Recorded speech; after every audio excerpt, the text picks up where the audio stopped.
ಯಕ್ಷಗಾನ ಕ್ಷೇತ್ರದ ಶ್ರೇಷ್ಠ ಕಲಾವಿದರನ್ನ ಸಂದರ್ಶಿಸುವಂತಹ ಸುದ್ದಿ ಟಿವಿಯ ವಿಶೇಷ ಕಾರ್ಯಕ್ರಮ ಯಕ್ಷರಂಗಕ್ಕೆ ಸ್ವಾಗತ. ನಾನು ಸೌಮ್ಯಶ್ರೀ ಮಾರ್ನಾಡ್.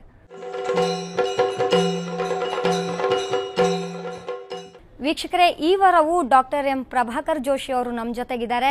ಇವರ ಜೊತೆ ಸಾಕಷ್ಟು ಯಕ್ಷಗಾನದ ಕುರಿತಾದಂತಹ ವಿಚಾರಧಾರೆಗಳನ್ನು ಹಂಚಿಕೊಳ್ಳೋದಿದೆ, ಅವರಿಂದ ತಿಳಿಯೋದಿದೆ. ಬನ್ನಿ ಅವರನ್ನ ಕಾರ್ಯಕ್ರಮಕ್ಕೆ ಸ್ವಾಗತಿಸೋಣ. ಸರ್, ಕಾರ್ಯಕ್ರಮಕ್ಕೆ ಸ್ವಾಗತ. ಸರ್, ಈಗ ಯಕ್ಷಗಾನದ ಇತಿಹಾಸವನ್ನು ನೋಡೋದಾದ್ರೆ ಯಕ್ಷಗಾನ ಕಲೆ ಹೇಗೆ ಉಗಮ ಆಯಿತು? ಅಂದರೆ ಯಕ್ಷಗಾನದಂತಹ ಕಲೆಗಳ ಇತಿಹಾಸವನ್ನು ನೋಡುವಾಗ, ವಿಶೇಷವಾಗಿ ಯಕ್ಷಗಾನದನ್ನು ನೋಡುವಾಗ ನೇರವಾಗಿ ದಾಖಲೆಗಳಿಲ್ಲದಿರುವಾಗ ನಾವು ಬೇರೆ ಬೇರೆ ದಾಖಲೆಗಳನ್ನು ಆಶ್ರಯಿಸಬೇಕು. ಮೂರು ರೀತಿಯಲ್ಲಿ ನೋಡ್ಬೋದು. ಕ್ರಿಸ್ತಪೂರ್ವ 2ನೇ 3ನೇ ಶತಮಾನದಲ್ಲಿ ಒಂದು ಕೊನೆಯ ಹಂತಕ್ಕೆ ಬಂದಿದ್ದಂತಹ ನಾಟ್ಯಶಾಸ್ತ್ರದಲ್ಲಿ, ಭರತಮುನಿಯ ನಾಟ್ಯಶಾಸ್ತ್ರ, ಅದರಲ್ಲಿ ಹೇಳಿದ ಅನೇಕ ಅಂಶಗಳು ನಮ್ಮ ಯಕ್ಷಗಾನದ ಬಯಲಾಟದಲ್ಲಿಯೂ ಭಾರತದ ಬಯಲಾಟಗಳಲ್ಲಿಯೂ ಇವೆ. ಅದರಿಂದ ಭರತನಾಟ್ಯಂ ಅಂತ ನಾವು ಏನು ಹೇಳ್ತೇವೆ ಅದೇ ಅಲ್ಲ ಅದರ ಉತ್ತರಾಧಿಕಾರಿ. ಎಲ್ಲ ಬಯಲಾಟಗಳು ಭರತ ಆ ಕಾಲದಲ್ಲಿದ್ದ ಕಲೆಗಳನ್ನು ಸಂಗ್ರಹಿಸಿ ಬರೆದದ್ದಾದರೆ ಹಾಗೇ ಇದೆ. ಅದು ಬಯಲಾಟಗಳು ಆಗಲೇ ಇತ್ತು. ಅಲ್ಲಿರುವ ಪೂರ್ವರಂಗ, ನಮ್ಮ ಕೋಡಂಗಿ, ಬಾಲಗೋಪಾಲ ಎಲ್ಲ ಇದೆ ಅಲ್ಲಿ. ಮತ್ತು ವೇಷಭೂಷಣಗಳ ವಿವರ ಇದೇ ಸಿಡಿದು ಪ್ರಾದೇಶಿಕ ರಂಗಭೂಮಿ ಆಗಿದೆ, ಸುಪ್ತವಾಗಿತ್ತು. ಮತ್ತು ನೆನಪಿಟ್ಟುಕೊಳ್ಳಿ, ಭಾರತೀಯ ಸಾಂಪ್ರದಾಯಿಕ ರಂಗಭೂಮಿಯಲ್ಲಿ ಈಗ ನಾವು ಹೇಳುವ ಬರೇ ಡಯಲಾಗ್ ಮಾತ್ರ ಇರುವ ನಾಟಕ ಇದ್ದದ್ದಲ್ಲ. ಸಂಗೀತ, ನೃತ್ಯ, ಮಾತು, ವಾದ್ಯ ಸೇರಿದ್ದು. ಈತಂ ನೃತ್ಯಂಚ ವಾದ್ಯಂಚ ಸಂಗೀತಮಿತ್ಯಭಿಧೀಯತೆ ಅಂತ ಹೇಳುವಾಗಲೂ ಅರ್ಥ ಅದುವೇ. ನಾಟಕದ ಭಾಗವಾಗಿಯೇ ಸಂಗೀತವು ಗಮಿಸಿರಬಹುದು ಅಥವಾ ಸೇರಿಕೊಂಡಿರಬಹುದು. ಅದರ ಮುಂದುವರಿಕೆ ಆಯಿತು. 10ನೇ ಶತಮಾನದಲ್ಲಿ ವಿಶೇಷವಾಗಿ ವೈಷ್ಣವ ಪರಂಪರೆ ದೇಶಾದ್ಯಂತ ಅನೇಕ ಫಾರ್ಮ್ಗಳನ್ನು ಸೃಷ್ಟಿಸಿತು. ಹರಿಕಥೆ, ಭಜನೆ, ದಾಸ ಸಾಹಿತ್ಯ, ಯಕ್ಷಗಾನ, ಹಾಗೆ ಆಂಧ್ರದಿಂದ ಕೇರಳದವರೆಗಿನ, ವಿಶೇಷವಾಗಿ ನಾನು ಬಹಳ ಕಡೆ ಹೇಳಿದ್ದೇನೆ, ರೈಸ್ ಬೆಲ್ಟ್, ಅಕ್ಕಿ ತಿನ್ನುವರ area, one of the earliest ಅಸ್ಸಾಮಿನ ಅಂಕ್ಯನಾಟ ಆಚಾರ್ಯ ಶಂಕರದೇವನದು, ಜಾತ್ರಾ, ತೆಲುಗಿನ ಹಲವು ಯಕ್ಷಗಾನಗಳು, ತೂರ್ಪು ಭಾಗವತಂ, ಚಿಂದು ಭಾಗವತಂ, ಯನಾದಿ ಭಾಗವತಂ, ಗೊಲ್ಲ ಭಾಗವತಂ, ಕೂಚಿಪುಡಿ. ಈಗ ಕೂಚಿಪುಡಿ ಇಂಡಿವಿಜುವಲ್ ಆಗಿದೆ, ಅದು ಬಯಲಾಟವೇ. ತಮಿಳುನಾಡಿನಲ್ಲಿ ಕಾಣುವ ತೆಲುಗು ಫಾರ್ಮ್ ಭಾಗವತ ಮೇಳಂ, ಕಥಕ್ಕಳಿ, ಮಹಾರಾಷ್ಟ್ರದ ದಶಾವತಾರಿ, ನಮ್ಮ ಬಯಲಾಟದ್ದೇ ಹೆಸರು ಅದಕ್ಕೆ, ದಶಾವತಾರ ಅಂತ. ಈಗಲೂ ನೀವು ನೋಡಿರ್ಬೋದು ಕಟೀಲ್ ಮೇಳದ ದುರ್ಗಾ ಪರಮೇಶ್ವರಿ ಯಕ್ಷಗಾನ ದಶಾವತಾರ ಮಂಡಳಿ. ಯಕ್ಷಗಾನ ಆಟ ಅಂತ ಬಂದದ್ದು ಆಮೇಲೆ. ಆ ಆಟ ಅಂತ ಹೇಳಲಿಕ್ಕೆ ಒಳ್ಳೆಯದಾಗೋದಿಲ್ಲ, ಅದಕ್ಕೊಂದು ಯಕ್ಷಗಾನ ಅಂತ ಉಜ್ವಲವಾದ ಹೆಸರು ಬೇಕು. ಪ್ರಸಂಗದಲ್ಲಿ ಮೊದಲೇ ಇದೆ. ಆಂಧ್ರದಲ್ಲಿ, ತಮಿಳುನಾಡಿನಲ್ಲಿ, ಕರ್ನಾಟಕದಲ್ಲಿ ಈ ಪ್ರಸಂಗ ಸಾಹಿತ್ಯ ಉಂಟಲ್ಲ, ಅದಕ್ಕೆ ಯಕ್ಷಗಾನ ಅಂತಲೇ ಹೆಸರು. ಕ್ಲಿಯರ್ಲಿ 12ನೇ ಶತಮಾನದಲ್ಲಿಂದ ಸ್ಥೂಲವಾದ ಇತಿಹಾಸ ಇದೆ. ಕೇಳಿಕೆ ಬರ್ತದೆ, ದಶಾವತಾರ ನಟ್ಟುಮಮ್ಮನ ಆಡಿದರ್ ಅಂತ ಬರ್ತದೆ. 15ನೇ 14ನೇ ಶತಮಾನದಲ್ಲಿ ಬಿಜಾಪುರದ ಆದಿಲ್ ಶಾಹಿಗೆ ಇಲ್ಲಿಂದ ಮೇಳ ಹೋಗಿತ್ತಂತೆ. ಕರ್ನಾಟಕದ ಕಲೆ, ತಮಿಳರು ಒಳ್ಳೆ ಆಟ ಆಡಿದರೆ ಅವರು ಕರ್ನಾಟಕ ಕೂತು ಅಂತಾರಂತೆ. ಸಾಮಾನ್ಯವಾಗಿ ಆಡಿದರೆ ಕೂತು, ಚೆನ್ನಾಗಿ ಆದರೆ ಕರ್ನಾಟಕ ಕೂತು. ಯಾಕೆ? ಕರ್ನಾಟಕದ ಆಟ ಅಷ್ಟು ಶ್ರೇಷ್ಠವಾಗಿತ್ತು ಅಂತ. 16ನೇ ಶತಮಾನದಿಂದ ಸ್ಪಷ್ಟವಾಗಿ ದಾಖಲೆ ಇದೆ. ಪಾರ್ಥಿಸುಬ್ಬ 16ನೇ ಶತಮಾನದವ, 1550ರಲ್ಲಿ ಪುರಂದರದಾಸರ ಅನಸೂಯ ಚರಿತ್ರೆ ಮೊದಲ ಯಕ್ಷಗಾನ ಪ್ರಸಂಗ. ಕೆಂಪೇಗೌಡರದ್ದು ಉಂಟು, 17ನೇ ಶತಮಾನ ಇರಬಹುದು. ಆಮೇಲೆ ಅನೇಕ ಕವಿಗಳು ಬಂದರು, ಶಿಲ್ಪಗಳಲ್ಲಿ ಕಾಣುತ್ತದೆ ಸ್ವಲ್ಪ. ಆಮೇಲೆ ಸ್ಪಷ್ಟವಾಗಿ ಕಳೆದ 200 ವರ್ಷದ ಇತಿಹಾಸ ಉಂಟಲ್ಲ. So known history of 500 years, ಗೊತ್ತಿರುವ ಚರಿತ್ರೆ, ಸ್ಥೂಲವಾಗಿ ಊಹಿಸಬಹುದಾದ ಚರಿತ್ರೆ ಮತ್ತೊಂದು 3-4 ಶತಮಾನಗಳು. ಇಷ್ಟು ದೊಡ್ಡ ಇತಿಹಾಸ ಇದೆ. ಅದರಲ್ಲಿ ಮತ್ತೆ ಕವಲುಗಳಾಯಿತು, ಬೆಳೆಯಿತು. ಇದನ್ನು ನೋಡುವಾಗ ಮೂರನೇದಾಗಿ ಇದನ್ನು ಸ್ವತಂತ್ರವಾಗಿಯೂ ನೋಡಬಹುದು, ಭಾರತದ ಬೇರೆ ರಂಗಭೂಮಿಗಳೊಟ್ಟಿಗೂ ನೋಡಬಹುದು. ಶ್ರೀಲಂಕಾ, ಜಾವಾ, ಬೋರ್ನಿಯೋ, ಆಚೆ ಇಂಡೋನೇಷ್ಯಾ, ಫಿಲಿಪ್ಪೀನ್ಸ್, ಚೀನಾದಲ್ಲಿರುವ ಬಯಲಾಟಗಳಿಗೂ ಕೂಡ ಸ್ಥೂಲ ಸಾಮ್ಯ ಉಂಟು ನಮ್ಮದರೊಟ್ಟಿಗೆ. ಭಾಗವತಿಕೆ, ಕುಣಿತ, ಅವರದಲ್ಲಿ ಮಾತಿಲ್ಲ. ರಾಮಾಯಣ ನಾಟ್ಯಗಳು ನೇಪಾಳದಲ್ಲಿದೆ, ಈಚೆಗೆ ನಮ್ಮ ಕೇರಳದವರೆಗಿದೆ. ಈ ಎಲ್ಲ ಆಟಗಳು ಒಂದು ಕಡೆಯಿಂದ ನೋಡಿದರೆ ಒಂದೇ ತರ ಇದೆ, ಇನ್ನೊಂದು ಕಡೆಯಿಂದ ನೋಡ್ತಾ ಬಂದ್ರೆ ತುಂಬಾ ಬೇರೆ ಬೇರೆ ಇದೆ. ಇದೇ ಭಾರತೀಯತೆ. ಭಾರತೀಯ ಎಲ್ಲ ಸಂಪ್ರದಾಯಗಳು ಅಡುಗೆಯಿಂದ ಹಿಡಿದು ಪೂಜೆಯಿಂದ ಹಿಡಿದು ಭೂತದ ನುಡಿಕಟ್ಟಿಂದ ಹಿಡಿದು ಸಂಧ್ಯಾವಂದನೆಯಿಂದ ಹಿಡಿದು ಒಂದು ಥರ ನೋಡಿದರೆ ಒಂದೇ ಥರ, ಇನ್ನೊಂದು ಥರ ನೋಡಿದರೆ ಬೇರೆ. ಓಕೆ ಸರ್, ಪ್ರಮುಖವಾಗಿ ಈಗ ಯಕ್ಷಗಾನ ಕಲೆಯ ಉಗಮಕ್ಕೆ ಇದರ ಕಾರಣ ಏನು, ಅಂದ್ರೆ ಉದ್ದೇಶ ಏನು? 2-3 ಉದ್ದೇಶ. ಒಂದು, ದೇವರ ಸೇವೆಯಾಗಿ ಇದು ಬಂದಿರಬಹುದು. ಓಕೆ. ಪೂಜಾ ಪ್ರಬಂಧ ಅಂತ ಕ್ಷೇಮೇಂದ್ರ ಹೇಳಿದಲ್ಲಿಂದ ಹಿಡಿದು ಈಗಿನವರೆಗೆ ಯಕ್ಷಗಾನ ಸೇವೆ, ಬೆಳಕು ಸೇವೆ, ಹರಕೆ, ಟೆಂಟು, ಟಿಕೆಟು, ಆಟ ಅದೆಲ್ಲ ಮಾಡರ್ನ್ ತಾನೆ. ಏನೋ ಇಷ್ಟಾರ್ಥ ಪೂರ್ತಿಗಾಗಿ, ಸಂತಾನ ಪ್ರಾಪ್ತಿಯಿಂದ ಹಿಡಿದು ಸಂತೋಷ ಪ್ರಾಪ್ತಿಯಿಂದ ಹಿಡಿದು ಬೆಳೆಯಿಂದ ಹಿಡಿದು ಅಲ್ಲ, ಬರೇ ದೇವರಿಗೆ ಕೃತಜ್ಞತಾ ಸೂಚಕವಾಗಿ ದೇವರ ಮೇಳ ನಮ್ಮಲ್ಲಿ ಬರಬೇಕು, ಆಡಬೇಕು. ಕೆಲವು ಕಡೆ ಎಷ್ಟು ನಂಬಿಕೆ ಇದೆ ಅಂದರೆ ರಂಗಸ್ಥಳದ ಮಣ್ಣು ತೆಗೆದು ಹಚ್ಚಿಕೊಳ್ತಾರೆ, ರಂಗಸ್ಥಳದಲ್ಲಿ ಕೂತಿ ಹೇಳ್ತಾರೆ. ಆಟ ಆಡಿಸಲಾರದವರ ಹರಕೆ ಗೊತ್ತಾ ನಿಮಗೆ? ಇಂತಿಷ್ಟು ಆಟ ನೋಡ್ತೇನೆ ಅಂತ ನೋಡುವ ಹರಕೆಯೂ ಇದೆ. ಆದ್ರಿಂದ ಸೇವೆಯಾಗಿ ದೇವಸ್ಥಾನಗಳಲ್ಲಿ ಬಹುಶಃ ಸಂಜೆ ಸಣ್ಣ ಕಾಲಮಿತಿಯಲ್ಲಿ 1-2 ಗಂಟೆಯಲ್ಲಿ ನಡೆದದ್ದು ಬೆಳೀತು, ರಾತ್ರಿ ಇಡೀ ಬೆಳೀತು, ಮೇಳ ಆಯಿತು, ತಿರುಗಾಟ ಆಯಿತು, ಅದಕ್ಕೆ ಪೆಟ್ಟಿಗೆ ಬಿಡಾರ ವ್ಯವಸ್ಥೆ ಒಂದು ಅರೇಂಜ್ಮೆಂಟ್ ಬಂತು, ಮ್ಯಾನೇಜ್ಮೆಂಟ್ ಬಂತಲ್ಲಿ. ಇದು ಸುಮಾರು 100 ವರ್ಷ ತೆಕ್ಕೊಂಡಿರ್ಬೋದು. ಪಾರ್ಥಿಸುಬ್ಬನ ಕಾಲಕ್ಕೆ ಪಾರ್ಥಿಸುಬ್ಬ 7-8-10 ಪ್ರಸಂಗ ಬರೀಬೇಕಾದ್ರೆ ಆಗಲೇ ಯಕ್ಷಗಾನ ಇದ್ದಿರ್ಬೇಕು ತಾನೆ. 400-500ರಲ್ಲಿ ಮೇಳಗಳು ಇದ್ದಿರಬಹುದು. ಮತ್ತೆ ಅದರ ಸಂಘಟನೆಯಿಂದ ತೊಡಗಿ ನಾಟ್ಯದವರೆಗೆ, ವೇಷದಿಂದ ತೊಡಗಿ ಬೆಳಕಿನ ವ್ಯವಸ್ಥೆವರೆಗೆ ನ್ಯಾಚುರಲಿ ಚೇಂಜ್ಗಳಾಗ್ತಾ ಬಂದಿದೆ. ಆದರೆ ಇದು ಹುಟ್ಟಿದ್ದು ದೇವಸ್ಥಾನಗಳ ಮೂಲಕ ವೈಷ್ಣವ ಭಕ್ತಿ ಪ್ರಸಾರ ಮತ್ತು ಶುದ್ಧ ವೈದಿಕವಾದ ಪರಂಪರೆ ಉಂಟಲ್ಲ, ಅದು ಸ್ವಲ್ಪ ಕಟ್ಟುನಿಟ್ಟು. ದೇವಸ್ಥಾನದಲ್ಲಿ ಇಂಥವ ಹೋಗಬೇಕು, ಧಾರ್ಮಿಕ ಅಧಿಕಾರವನ್ನು ಕೊಡ್ಲಿಕ್ಕೆ. ಆಭ್ಯಂತರ ಪ್ರಯೋಗ ನಾಟ್ಯಶಾಸ್ತ್ರ, ಬಾಹ್ಯ ಪ್ರಯೋಗ ಈ ಥರದ್ದು. ಇದನ್ನ ಜಾನಪದ ಅಂತ ಹೇಳೋದಿಲ್ಲ, ಜನತೆ ಸಾಂಪ್ರದಾಯಿಕ ಕಲೆ, ಪಾರಂಪರಿಕ ಕಲೆ ಜನರಿಗೆ ಮುಟ್ಟಿಸುವುದು, ಒಂದು ರೀತಿಯ democratization, taking the art to the people. ಹಾಗೆ ಇದು ಬೆಳೆದು, ಇದು ಏಕಕಾಲದಲ್ಲಿ ಸೇವೆ ಹೌದು, ಕಲೆ ಹೌದು, ಚಳವಳಿ ಹೌದು, ಸಾಹಿತ್ಯ ಹೌದು, ಮತ್ತೆ ಜನರನ್ನೆಲ್ಲ ಒಗ್ಗೂಡಿಸುವ ಒಂದು ಭಾವನೆಯಿಂದ ಬಂದಿದೆ. ಬಯಲಾಟದ ಮೈದಾನಲ್ಲಿ ದೊಡ್ಡ ಜಮೀನ್ದಾರ ಮತ್ತು ಅವನ ಮನೆಯಲ್ಲಿ ಕೆಲಸ ಮಾಡುವವನು ಕೂಡ ಒಂದೇ ಕಡೆ ಕೂತು ಆಟ ನೋಡ್ತಾರೆ. ಹೌದು ಹೌದು. ಇದರ ಕಥಾವಸ್ತು ಪ್ರಮುಖವಾಗಿ ರಾಮಾಯಣ, ಮಹಾಭಾರತ, ಪುರಾಣವೇ ಆಗಿರ್ಲಿಕ್ಕೆ ಅದು ನಮ್ಮ ಸಾಂಪ್ರದಾಯಿಕ ಕಲೆಗಳೆಲ್ಲ ಹಾಗೆ ಪುರಾಣದ ಮೂಲಕ. ಯಾಕಂದ್ರೆ ಶ್ರುತಿ, ಸ್ಮೃತಿ, ಪುರಾಣ 3 ಹಂತದಲ್ಲಿ ಶಾಸ್ತ್ರ. ಶ್ರುತಿ ಅಂದ್ರೆ ವೇದ, ಸ್ಮೃತಿ ಅಂದ್ರೆ ಅದನ್ನು ನೆನಪಿಸಿ ಮಾಡುವಂಥದ್ದು ಶಾಸ್ತ್ರ. ಇದೆರಡು ಅರ್ಥ ಆಗದವನೇ ಪುರಾಣ ಅರ್ಥ ಆಗಲಿಲ್ವಾ? ಪುರಾಣ ವಾಚನ, ವೇಷ ಮಾಡಿ ತೋರಿಸುವುದು, ಗೊಂಬೆ ಆಟ ಮಾಡಿ ತೋರಿಸುವುದು, ನಮ್ಮ ಹಿರಿಯರ ಆದರ್ಶಗಳನ್ನು. ಸಮಕಾಲೀನಕ್ಕಿಂತ ಪುರಾಣ ಜನರನ್ನು ರಂಜಿಸ್ತದೆ, ಪರಿಚಿತವಾದ ಕಥೆ. ಇದು ಒಂದು ರೀತಿ ಬಹಿರಂಗ ವಿಶ್ವವಿದ್ಯಾಲಯವೂ ಹೌದು, ಶೈಕ್ಷಣಿಕ ಮಾಧ್ಯಮವೂ ಹೌದು, ರಂಜನಾ ಮಾಧ್ಯಮವೂ ಹೌದು.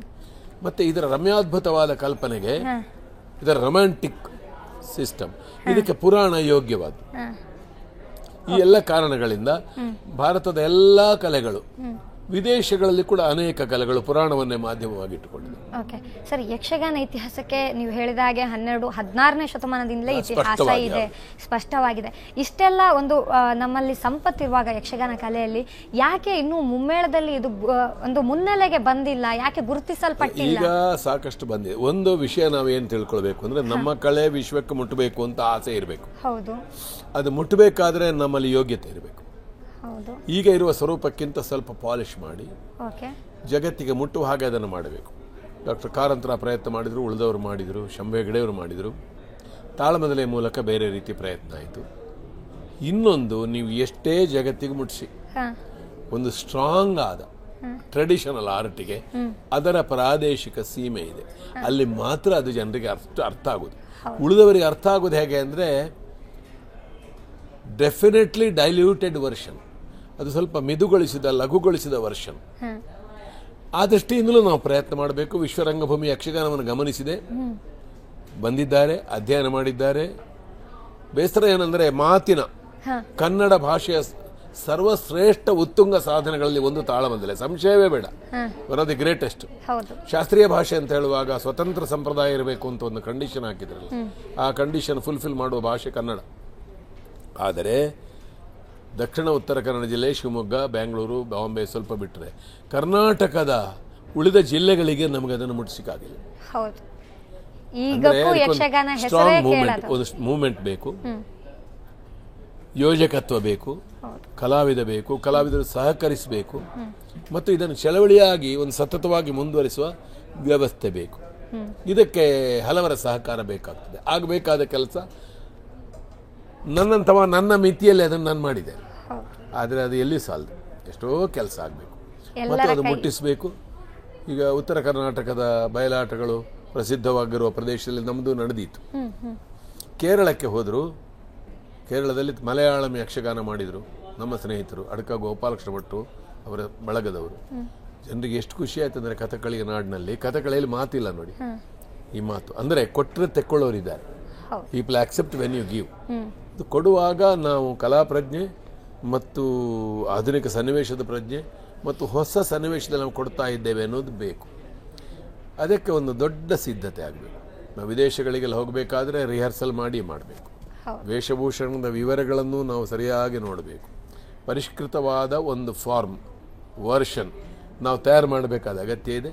ಮುನ್ನೆಲೆಗೆ ಬರ್ತದೆ ಕೂಡ. ನಾವೇ ನೆಗ್ಲೆಕ್ಟ್ ಮಾಡಿದ್ರೆ ಅದು ಇನ್ನೊಬ್ರು ಅದನ್ನ ಅಕ್ಸೆಪ್ಟ್ ಮಾಡ್ಲಿಕ್ಕೆ ಸಾಧ್ಯ ಮತ್ತು ಅದರ ಮೇನ್ ಲ್ಯಾಂಡ್ ಅಲ್ಲಿ ಅದು ಇದೆ. ಅದರ ಪ್ರಧಾನ ಭೂಮಿಯಲ್ಲಿ ಅದರ ಸೈಜ್ ನೋಡಿದ್ರೆ ನಿಮ್ಗೆ ಆಶ್ಚರ್ಯ ಆಗ್ಬೋದು. Most living theatre in India ಅದು. ಬಹುಶಃ ಮಹಾರಾಷ್ಟ್ರ ತಮಾಷಾ ಬೆಟ್ಟ. ತಮಾಷಾ ತೀರಾ ರಂಜನೆ ಅದು. 45 ಮೇಳ, 1500ಕ್ಕೂ ಮಿಕ್ಕಿ ಕಲಾವಿದರು, 5000ಕ್ಕೂ ಮಿಕ್ಕಿ ಹವ್ಯಾಸಿಗಳು, 10-12 ಸಾವಿರ ಪ್ರದರ್ಶನ, ಸುಮಾರು 100 ಕೋಟಿಗೂ ಮಿಕ್ಕಿದ ಟರ್ನ್ ಓವರ್. ಬಯಲಾಟದ ಹಚ್ಚುವ ಬಣ್ಣದಿಂದ ಹಿಡಿದು ಆಯುಧಗಳ ಖರ್ಚಿನಿಂದ ಹಿಡಿದು ಲಾರಿಯ ಖರ್ಚಿನಿಂದ ಹಿಡಿದು ಸಂತೆಯವರೆಗೆ. So it's a big economy, it's a wonder. ಆಧುನಿಕ ಸನ್ನಿವೇಶದಲ್ಲಿ ನಗರೀಕರಣವಾಗ್ತಾ ಇರುವಾಗ ವಿಶೇಷವಾಗಿ ದಕ್ಷಿಣ ಕನ್ನಡದಲ್ಲಿ ನಗರೀಕರಣ ಬಹಳ ಬೇಗ ಬಂದಿದೆ. ಹೊಸದುರ್ಗದಿಂದ ಕಾರವಾರ ಅಂದರೆ ಕಾಳಿಯಿಂದ ಚಂದ್ರಗಿರಿ, ಅರಬ್ಬಿ ಸಮುದ್ರದಿಂದ ಮಲೆನಾಡಿನವರೆಗಿನ ಸುಮಾರು 200-100 ಮೈಲ್ನ ಒಂದು ಚದರ ಪ್ರದೇಶದಲ್ಲಿ 40 ಮೇಳಗಳು ಆಟ ಆಡ್ತಾ ಇವೆ ಅಂದರೆ ಜಗತ್ತಿನಲ್ಲಿ ಎಲ್ಲೂ ಇಲ್ಲ. ಸ್ಪಷ್ಟವಾಗಿ 40 ಮೇಳಗಳಂದ್ರೆ ಅದರಲ್ಲಿ ವೃತ್ತಿಪರ ಕಲಾವಿದರು ಎಷ್ಟು ಜನ ಪೋಷಿಸಬೇಕಾದ್ರೆ ಅದಕ್ಕೆ ಎಷ್ಟು ಜನ ದುಡ್ಡು ಕೊಡ್ತಾರೆ, ಎಷ್ಟು ಜನ ನೋಡ್ತಾರೆ. ತುಂಬ ಚಾಲೆಂಜಸ್ ಇದೆ. 45 ಮೇಳ ಇದೆ ಅನ್ನೋದ್ರಿಂದ ಶ್ರೇಷ್ಠವಾಗಿದೆ ಅಂತಲ್ಲ. ತುಂಬಾ ಕಲೆಯಲ್ಲಿ ಹೊರಗಿನ ಮತ್ತು ಒಳಗಿನ ಸಮಸ್ಯೆಗಳಿದೆ. ಆದರೆ by mere size and support we can be proud of. ನಾವು ಖಂಡಿತ ಹೆಮ್ಮೆ ಪಡಬಹುದು. ನಾನೊಬ್ಬ ಕಾಮರ್ಸ್ ವಿದ್ಯಾರ್ಥಿಯಾಗಿಯೂ ಹೇಳ್ತೇನೆ, ಯಕ್ಷಗಾನದ ಮಾರ್ಕೆಟು ಇನ್ನೂ ತಿದ್ದಬೇಕು, ಸಂತೋಷ ಪಡಬೇಕು. ಯಕ್ಷಗಾನದ ಮಾರ್ಕೆಟ್ ಚೆನ್ನಾಗಿದೆ, ಮ್ಯಾನೇಜ್ಮೆಂಟ್ ಇಂಪ್ರೂವ್ ಆಗಬೇಕು. ಹೌದು, ಯಕ್ಷಗಾನದ ಅಧ್ಯಯನದ ಜೊತೆಗೆ ಈ ಕಾಲಕ್ಕೆ ಯಕ್ಷಗಾನ ತುಂಬಾನೇ ಅಗತ್ಯವಾಗಿದೆ. ಯಾಕಂದ್ರೆ ಕತೆ ಇರ್ಬೋದು, ಪಾತ್ರಗಳ ಪರಿಚಯ ಈ ಕಾಲದ ಜನರಿಗಾಗಬೇಕು. ಸೊ ಇದರ ಬಗ್ಗೆ ಇನ್ನಷ್ಟು ಮಾತಾಡೋದಿದೆ. ವೀಕ್ಷಕರೇ, ಸಣ್ಣದೊಂದು ಬ್ರೇಕ್ ತಗೊಳ್ಳೋಣ. ಬ್ರೇಕ್ನ ಬಳಿಕ ಯಕ್ಷರಂಗ ಕಾರ್ಯಕ್ರಮ ಮತ್ತೆ ಮುಂದುವರಿಯುತ್ತೆ. ವಿರಾಮದ ಬಳಿಕ ಯಕ್ಷರಂಗ ಕಾರ್ಯಕ್ರಮಕ್ಕೆ ಮತ್ತೆ ಸ್ವಾಗತ. ಸರ್, ನೀವು 50 ವರ್ಷಕ್ಕೂ ಹೆಚ್ಚು ಕಾಲ ಯಕ್ಷಗಾನವನ್ನು ನೋಡ್ತಾ ಅದರ ಜೊತೆಗೆ ಬೆಳೀತಾ ಬರ್ತಾ ಇರುವವರು. ಸೊ ಆ ಕಾಲಕ್ಕೂ ಈ ಕಾಲಕ್ಕೂ ಯಾವುದೆಲ್ಲ ಬದಲಾವಣೆಗಳಾಗಿವೆ? ಬದಲಾವಣೆ ತುಂಬ ಆಗಿದೆ. ನಾನು ನಿಕಟವಾದ ಸಂಪರ್ಕ ಇಟ್ಟುಕೊಂಡಿದ್ರು I am not able to keep the grasp. ಒಂದು 5 ವರ್ಷ ಹಿಂದಿನವರೆಗೆ ಎಲ್ಲ ಮೇಳಗಳ ಆಟವನ್ನು 1-2 ಆಟ ನೋಡ್ತಿದ್ದೆ. ಈಗ ಆಗ್ತಾ ಇಲ್ಲ ನನಗೆ, ನನ್ನ ವೈಯಕ್ತಿಕ ಸಮಸ್ಯೆಗಳಿಂದಾಗಿ. ಬದಲಾವಣೆ ಹೇಗಿದೆ ಅಂದರೆ, ನಿಮಗೆ ಸುಲಭವಾಗಿ ಹೇಳಿದಾಗ ಹೇಗೆ ಎಲೆಕ್ಟ್ರಾನಿಕ್ ಕ್ಷೇತ್ರದಲ್ಲಿ ನಮಗೆ ಬದಲಾವಣೆ ಹಿಡಿತಕ್ಕೆ ಸಿಕ್ಕದ ಸ್ಪೀಡಲ್ಲಿ ಹೋಗ್ತಾ ಉಂಟು, ಹಾಗೆ ಯಕ್ಷಗಾನದಲ್ಲಿ ಕಳೆದ 50 ವರ್ಷಗಳಲ್ಲಿ ಸಿಕ್ಕಾಪಟ್ಟೆ ಬದಲಾವಣೆಗಳಾಗಿದೆ. ಸುಮಾರು 30 ವರ್ಷಕ್ಕೊಮ್ಮೆ ಯಕ್ಷಗಾನದಲ್ಲಿ ಬದಲಾವಣೆ ಘಟ್ಟಗಳು ಬಂದಿವೆ, ಒಂದು ತಲೆಮಾರಿಗೆ. ಹಾಗೆ ಬರ್ತದೆ ಅನೇಕ ಕಲೆಗಳಲ್ಲಿ. ಉಳಿದ ಕಲೆಗಳಲ್ಲಿ ನಾವು ನೋಡಬೇಕು. ಆಗ ದ್ವಿಮುಖ ಚಲನೆ ಇದೆ. ಯಕ್ಷಗಾನ ಹಾಳಾಗಿದೆ, ಎಲ್ಲ ಹಾಳಾಯಿತು ಅನ್ನೋದು ಒಂದು ಪಂಥ. ಎಲ್ಲ ನಾವು ಮಾಡಿದ ಪ್ರಯೋಗ ಅದ್ಭುತವಾಗಿದೆ, ನಾವೆಲ್ಲ ಹೊಸ್ತು ಮಾಡ್ತೇವೆ ಅನ್ನೋದು ಇನ್ನೊಂದು. ಈ ಎಕ್ಸ್ಟ್ರೀಮ್ಸಿಗೆ ಹೋಗಿದೆ. ನೋಡಿದರೆ ಕಲೆಯಲ್ಲಿ ಪೊಲ್ಯೂಟಿಂಗ್ ಅಂಶಗಳು ಬಂದಿವೆ, ಮಾಲಿನ್ಯವೂ ಬಂದಿದೆ, ಶುದ್ಧೀಕರಿಸುವ ಅಂಶವೂ ಬಂದಿದೆ, ತೀರ ಸಾಹಸಿಗಳು ಬಂದಿದ್ದಾರೆ, ತಮಗಾಗಿ ಈ ರಂಗವನ್ನು ಬಳಸಿಕೊಂಡವರು ಬಂದಿದ್ದಾರೆ. ಎರಡು ಮುಖಗಳಿಂದ ಚಲನೆ ಆಗಿದೆ. 20ರ ಸುಮಾರಿಗೆ ನಮ್ಮಲ್ಲಿ ಆಧುನಿಕ ವಿದ್ಯಾಭ್ಯಾಸದ ಹೊಸ ಸ್ವರೂಪದ ಪರಿಣಾಮ ಬರಲಿಕ್ಕೆ ಪ್ರಾರಂಭ ಆಯಿತು. ಶಾಲಾ ವಿದ್ಯಾಭ್ಯಾಸ, ಛಂದಸ್ಸಿನ ಶಿಕ್ಷಣ, ಶಾಲೆ ಶಿಕ್ಷಣ, ಸ್ವಲ್ಪ ಮಟ್ಟಿಗೆ ಇಂಗ್ಲಿಷ್ ವಿದ್ಯಾಭ್ಯಾಸದ ಪರಿಣಾಮ ಬಂತು. 30ರಲ್ಲಿ ಯಕ್ಷಗಾನದ ನವೋದಯ, ತಾಳಮದ್ದಲೆಯ ನವೋದಯ ಒಂದು ದೊಡ್ಡ ಒಂದು ಗುಂಪು ಒಂದೇ ಸಲ ಬಂತು. KP ವೆಂಕಟೇಶ್ವರರು, ಪೊಳಲಿ ಶಾಸ್ತ್ರಿಗಳು, ನಾರಾಯಣ ಕಿಲ್ಲೆಯವರು, ಸಾಬಾಜಿ ಶ್ರೀನಿವಾಸಾಚಾರ್ಯರು, ಹುಲಿಮನೆ ಶಾಸ್ತ್ರಿಗಳು. ಏನದು ಒಂದು ಅದ್ಭುತ ಮಹಾ ಒಂದು ಪ್ರತಿಭೆಗಳು, ನಕ್ಷತ್ರಗಳು ಕಾಣಿಸಿಕೊಂಡ್ರು. ಅದೇ ಹೊತ್ತಿಗೆ ಯಕ್ಷಗಾನದಲ್ಲಿ ವೇಷಭೂಷಣ ಬದಲಾಯಿತು, ನಾಟ್ಯ ಬದಲಾಯಿತು. ಭರತನಾಟ್ಯಂ ಅಂತ ಕರೆಯುವ ನಾಟ್ಯದ ಪ್ರಭಾವ ಬಂತು. 50ಸ್ನಲ್ಲಿ ಟೆಂಟಿನ ಯುಗ ಬಂತು. 70ಸ್ನಲ್ಲಿ ಅದು ವಿಕಾಸವಾಯಿತು. 88ಕ್ಕೆ ಅಳಿಯಿತು. 2017ರಲ್ಲಿ ಇರೋದು ನೀವು ನಂಬಲಿಕ್ಕಿಲ್ಲ. 2 ಡೇರೆ ಮೇಳಗಳು, ಎಲ್ಲ ಬಯಲಾಟದ ಮೇಳಗಳಾಯಿತು. ಪುನಃ ಅದರ ಮೇಳಗಳ ಸಂಖ್ಯೆ ಹೆಚ್ಚಾಯಿತು. ಈ ಮಧ್ಯೆ ದಕ್ಷಿಣೋತ್ತರ ಕನ್ನಡ ಜಿಲ್ಲೆಗಳ ಸಂಪರ್ಕ ಬಂತು, ಆ ಪ್ರಭಾವ ಬಂತು. ಇದು ಒಂದು ಮಟ್ಟದ ಬದಲಾವಣೆ. ಅಂದರೆ ಕಲೆಯಲ್ಲಿ ರಂಗದ ಒಳಗೆ, ರಂಗದ ಹೊರಗೆ, ರಂಗಸ್ಥಳದ ರಚನೆಯಿಂದ ಹಿಡಿದು, ಮೆಟೀರಿಯಲ್ನಿಂದ ಹಿಡಿದು ಮೇಳದ ನಡೆಸುವ ಕ್ರಮ, ಇದು ಒಂದು ರೀತಿಯ ಬದಲಾವಣೆ. ವಸ್ತುವಿನ ಬದಲಾವಣೆ, ನಾವೇನು ತೋರಿಸ್ತೇವೋ ಅದು. ವಸ್ತು ನಿರ್ವಹಣೆಯ ಸ್ವರೂಪದ ಬದಲಾವಣೆ, ಭಾಗವಹಿಸುವವರ ಬದಲಾವಣೆ. ಮಕ್ಕಳ ಯಕ್ಷಗಾನ, ಮಹಿಳಾ ಯಕ್ಷಗಾನ. ಈಗ ಯಕ್ಷಗಾನ ಅನ್ನೋದು ಐಡೆಂಟಿಟಿ, ನನ್ನನ್ನು ನಾನು ತೋರಿಸಿಕೊಳ್ಳಿಕ್ಕೆ ಕಾಲೇಜ್ ಡೇಗಳಲ್ಲೆಲ್ಲ ಯಕ್ಷಗಾನ ನಡೀತದೆ. ಅದನ್ನು ಈ ಉಳಿದ ಯಕ್ಷಗಾನದ ಒಟ್ಟಿಗೆ ನೀವು ಹೋಲಿಸಬಾರ್ದು. ಅದೊಂದು ಉತ್ಸಾಹ. ಹೀಗೆ ಘಟ್ಟಗಳಲ್ಲಿ ಬದಲಾವಣೆ ಬಂದಿದೆ. ತುಂಬ ದೊಡ್ಡ ಅಧ್ಯಯನಗಳು ಬಂದಿವೆ. ಯಕ್ಷಗಾನ ನಡೆಸುವ ವಿಧಾನಗಳಲ್ಲಿ ಪರಂಪರೆಯ ಒಂದು ಹಾಡುಗಾರಿಕೆ ಇರ್ಬೋದು, ನೃತ್ಯಗಾರಿಕೆ ಇರ್ಬೋದು, ಇದರಲ್ಲಿ ಬದಲಾವಣೆಗಳಾಗಿವೆ. ಸೊ ಇದನ್ನ ನೀವು ಸ್ವಾಗತಿಸ್ತೀರಾ? ಇಲ್ಲ, ಒಂದು ಬದಲಾವಣೆ ಎನ್ನುವುದು ಕಲೆಯಲ್ಲಿ ಸಹಜ. ಪ್ರತಿಯೊಂದು ಕಲೆಯಲ್ಲಿ ಬದಲಾವಣೆ ಆಗಬೇಕು ಅಂತ ಒಂದು ವಾಕ್ಯ ಇದೆ. ಆ ವಾಕ್ಯ ತಪ್ಪು. ಪ್ರತಿಯೊಂದು ಕಲೆಯಲ್ಲಿ ಬದಲಾವಣೆ ಆಗ್ತದೆ ಅನ್ನೋದು ಬೇರೆ, ಆಗಬೇಕು ಅನ್ನೋದು ಬೇರೆ. ಯಾವುದು ಪ್ರಯೋಗ, ಯಾವುದು ಪ್ರಮಾದ, ಯಾವುದು ಅನುಕೂಲ ಶಾಸ್ತ್ರ, ಯಾವುದು ನೂತನ ಶಾಸ್ತ್ರ, ಇದು ಕಲೆಯ ಕಣ್ಣಿನಿಂದ ನೋಡ್ಬೋದು. ತಲೆ ಬಿಟ್ಟ ವೇಷಗಳು ಬಂತು, ಅನುಕೂಲಕ್ಕಾಗಿ ಮೈ ಬಿಟ್ಟುಕೊಂಡು ಬಂದರು, ಯಾವ್ಯಾವುದೋ ನಾಟ್ಯಗಳನ್ನು ಮಾಡಿದರು. ಅದು ಸಮರ್ಥಿಸಲ್ಪಡ್ತದೆ ಕೆಲವು ಸಲ ಜನಾಭಿರುಚಿ ಅಂತ. ಈ ಚಿಂತನೆಯಿಂದ ನೋಡಿದಾಗ ಪ್ರಯೋಗಗಳಾಗಿದೆ, ಪ್ರಮಾದಗಳಾಗಿದೆ, ಸಾಮಾನ್ಯವೂ ಬಂದಿದೆ, ಉತ್ತಮವೂ ಬಂದಿದೆ, ಕಳಪೆಯೂ ಬಂದಿದೆ. ಡಾಕ್ಟರ್ ಕಾರಂತರು ಬ್ಯಾಲೆ ರೂಪದಲ್ಲಿ ಯಕ್ಷಗಾನವನ್ನು ಮಾಡಿದರು, ಒಂದು ಪ್ರಯತ್ನ. ಏಕ ವ್ಯಕ್ತಿ ಪ್ರದರ್ಶನ ಅನೇಕರು ಮಾಡಿದರು. ತುಳು ಭಾಷೆಯಲ್ಲಿ ಯಕ್ಷಗಾನ ಮಾಡಿದರು. ಇದನ್ನೆಲ್ಲ ಇಟ್ಟುಕೊಂಡು ನಮ್ಮ ಸಾಂಪ್ರದಾಯಿಕ ಕಲೆ ಯಾವ ದಿಕ್ಕಿನಲ್ಲಿ ಸಾಗಬೇಕು ಅಂತ ನಾವು ಈ ಕಾಲದಲ್ಲಿ ಯೋಚಿಸದಿದ್ದರೆ ಬಲು ದೊಡ್ಡ ಒಂದು ಸಂಪದ, ಪಾಪ ಹಿಂದಿನವರು ಬಡವರು ಅವರು ಮಾಡಿಟ್ಟದ್ದು, ಅದು ಇನ್ನೊಮ್ಮೆ ಸೃಷ್ಟಿಸದಲ್ಲಿ you can do it again. So wonderful. ಅದರ ನಾಶಕ್ಕೆ ನಾವು ಸಾಕ್ಷಿಗಳು ಅಲ್ಲ, ಭಾಗಿಗಳು ಆಗ್ತೇವೆ. ಈ ದೃಷ್ಟಿಯಿಂದ ನಿರ್ಮಮಕಾರದಿಂದ operation wherever required, addition wherever required, ಎರಡೂ ಆಗಬೇಕು. ಅಂದ್ರೆ ಯಕ್ಷಗಾನ ಕಲೆಯ ಬಗ್ಗೆ ಪ್ರೀತಿಯ ಜೊತೆ ಭಯಭಕ್ತಿಯೂ ಇರಬೇಕು. ಭಯ ಬೇಕು, ಭಕ್ತಿ ಬೇಕು, ಆ ರಂಗವನ್ನು ಪ್ರೀತಿಸಬೇಕು. ಸಂಗೀತ ಬದಲಾಗಲೇಬಾರದು ಅಂತಲ್ಲ, ಹೇಗೆ ಇರಬೇಕು. ಮತ್ತು ಇದು ಒಂದಕ್ಕೊಂದು ಸಂಬಂಧ ಇದೆ. ಒಬ್ಬ ನಾಟ್ಯ ಬದಲಾಯಿಸಬೇಕಾದ್ರೆ ಸಂಗೀತ, ವಾದ್ಯ, ವಸ್ತು, ನಾಟ್ಯ, ಇದರ ವೇಷ, ಇದು ಇದಕ್ಕೆ ಹೊಂದಬೇಕು. ಅಂದರೆ ಅಂಗೋಪಾಂಗಗಳ ಜ್ಞಾನ ಇಲ್ಲದೆ ಎಲ್ಲಾದರೂ ಒಂದು ಕಡೆ ಮುಟ್ಟಿದರೆ ಬಡಬಡನೆ ಬೀಳ್ತದೆ. ಅದು ಒಂದು ಸ್ಟ್ರಕ್ಚರ್ ತುಂಬ ಕೇರ್ಫುಲಿ ಸ್ಟ್ರಾಂಗ್ಲಿ ಬಿಲ್ಟ್ ಮತ್ತು ಹಾಳಾಗುವುದು ಸುಲಭ, ಒಳ್ಳೇದು ಮಾಡಲಿಕ್ಕೆ ತುಂಬ ಕಷ್ಟ ಇದೆ. ನಾನು ಕಲೆಯನ್ನು ಸುಧಾರಿಸ್ತೇನೆ ಅಂತ ಹೇಳುವಾಗ ಹೆದರಿಕೆ ಆಗಬೇಕು. ಅಯ್ಯೋ ಎಷ್ಟು ದೊಡ್ಡದದು, ನಾನು ಯಾರು ಅದಕ್ಕೆ ಸುಧಾರಿಸಲಿಕ್ಕೆ? ಸುಧಾರಣೆಯ ನಮ್ರ ಪ್ರಯತ್ನ ಮಾಡಬೇಕು. ಓಕೆ ಸರ್, ಈಗ ಯಕ್ಷಗಾನದ ಪ್ರಮುಖ ವಿಭಾಗವೇ ಈಗ ತಾಳಮದ್ದಲೆ.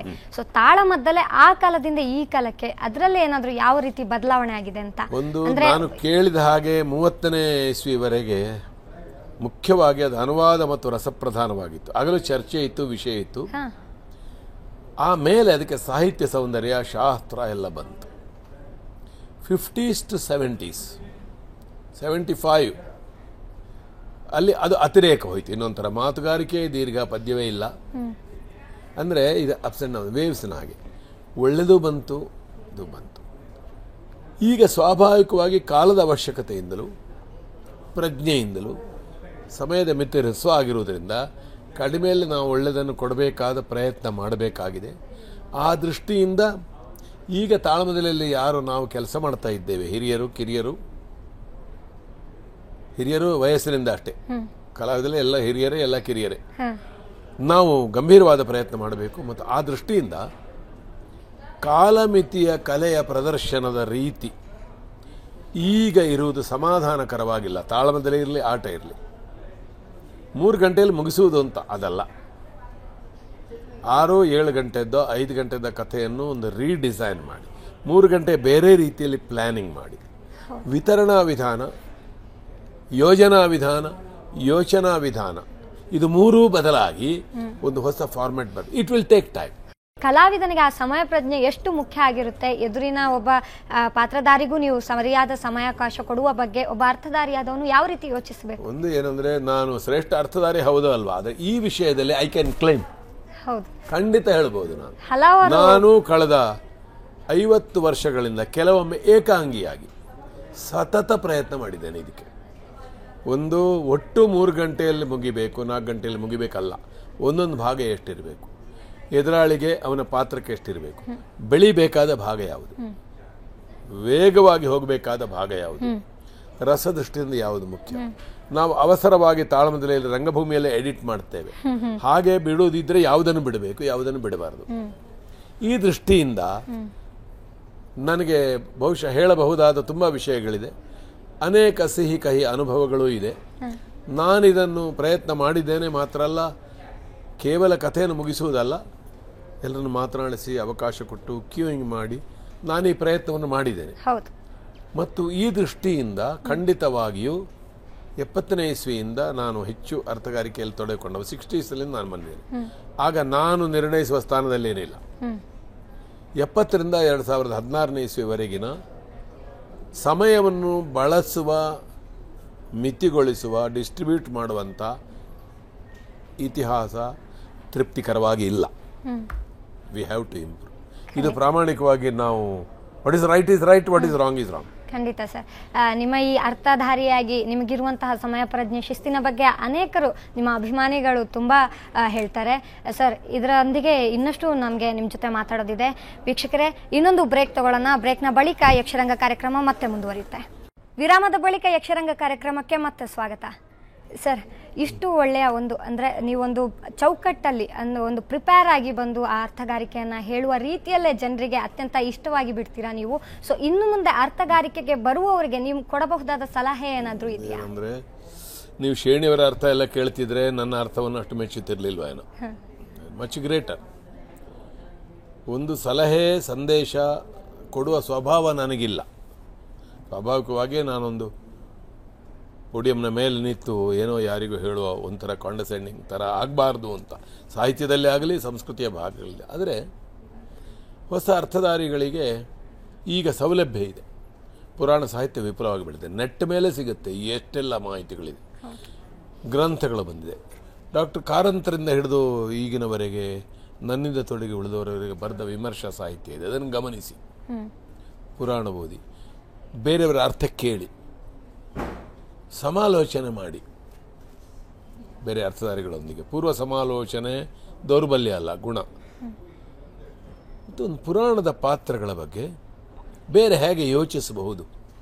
ಒಬ್ಬ ಕರ್ಣ ಶೇಣಿಯವರು ಹೇಳಿದ ಹಾಗೋ, ಸುಂದರರಾಯರು ಹೇಳಿದ ಹಾಗೋ, ನಾನು ಹೇಳಿದ ಹಾಗೋ ಹೇಳದೆ ಹೇಗೆ ಹೇಳ್ಬೋದು?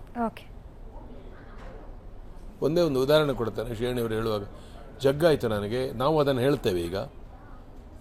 ಕರ್ಣನ ಹೃದಯದಲ್ಲಿರುವ ಅಮೃತ ಕಲಶ ಅದನ್ನು ಸೀಳಿ ಕೊಡು ಅಂತ ಬ್ರಾಹ್ಮಣ ಹೇಳ್ತಾನೆ. ಶೇಣಿಯವರು ಹೇಳ್ತಿದ್ರು, ಸ್ವಾಮಿ, ಕರ್ಣನ ಹೃದಯದಲ್ಲಿರುವುದು ವಿಷ, ಮತ್ಸರ ಅಂತ ಹೇಳ್ತಿದ್ರು ಎಲ್ಲರೂ. ನೀನು ಗುರುತಿಸ್ತೀಯಲ್ಲ, ಕರ್ಣನ ಹೃದಯದಲ್ಲಿ ಒಳಗೆ ಈ ಕವಚದ ದೊರಗು ಕವಚದ ಒಳಗೆ ಸಿಹಿಯಾದ ಶ್ರೇಷ್ಠವಾದ ಅಮೃತ ಇದೆ ಅಂತ ನೀವು ಗುರುತಿಸಿದ ಮೇಲೆ ನಿನಗೆ ಸರ್ವಸ್ವವನ್ನು ಅರ್ಪಣೆ ಮಾಡುತ್ತೇನೆ ಅಂತ. ಎಂಥ interpretation! We feel we could have done it. ನಾವಿದು ಹೇಳ್ಬಹುದಾಗಿತ್ತು. ಅದು ಇಂಟರ್ಪ್ರಿಟೇಷನ್. ವ್ಯಾಖ್ಯೆ ಮಾಡುವ ಪ್ರಯತ್ನ ಮಾಡಿ.